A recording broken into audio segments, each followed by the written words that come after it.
بچے کا عقیقہ آفات و بیماریوں سے راحت کا سبب۔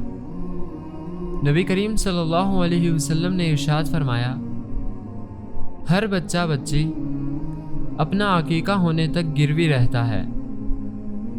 بچے کی طرف سے 7ویں دن جانور ذبح کیا جائے، 7ویں دن اس کا نام رکھا جائے اور سر منڈوایا جائے۔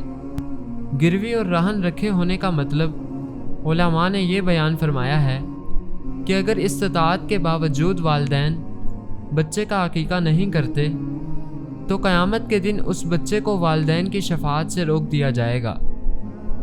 بعض علماء گروی ہونے کا مطلب یہ بیان فرماتے ہیں کہ اگر استطاعت کے باوجود بچے کا عقیقہ نہیں کیا جاتا تو بچہ بیماریوں اور آفات میں گھرا رہتا ہے۔